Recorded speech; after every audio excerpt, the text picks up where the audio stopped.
তো আজকে আমি বাড়িতে বানিয়ে ফেললাম হচ্ছে মায়া মাছের ঝাল। সেই কারণে এখানে আলুটা কেটে রেখেছি, এখানে আদা আর রসুন বাটা আছে, পেঁয়াজটাও কুচি করে নিয়েছি, লঙ্কাটা। তো তারপরে সবার ফার্স্টে দিয়ে দিলাম তেলটা গরম হয়ে গেলে তো মাছ দিয়ে দিলাম। তো প্রথমে একটা মাছ দিলাম, কারণ প্রথমে মাছ দিলে পরের মাছগুলো লেগে ধরে না, সেই কারণে। তো তারপরে এদিকে দেখো আমার সর্ষেটাও বাটা হয়ে গেছে।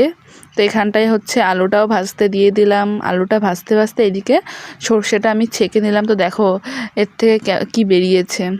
তো তারপরে এদিকে হচ্ছে আমার আলুটাও ভাজা প্রায় হয়ে গেছে। আলুটা নামানোর পরে এতে দিয়ে দেবো হচ্ছে কালো জিরে দেওয়ার পরে এতে দিয়ে দেবো পেঁয়াজ আর লঙ্কা কুচি। তো এদিকে পেঁয়াজ লঙ্কাটাও ভাজা হতে হতে এতে দিয়ে দেবো লবণ।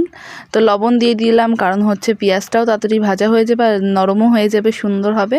তো সেই কারণে তো তারপরে দিয়ে দিলাম এখানে আদা আর রসুন বাটাটা।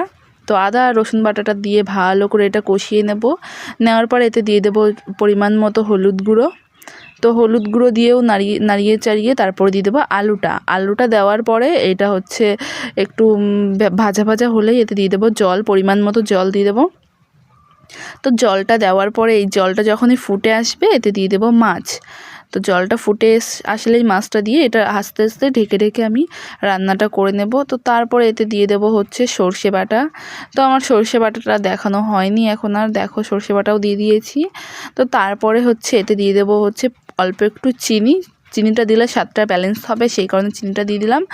তো হচ্ছে এই দেখো ফাইনাল লুক কেমন লাগছে অবশ্যই কমেন্ট করে জানাবে। তো টাটা।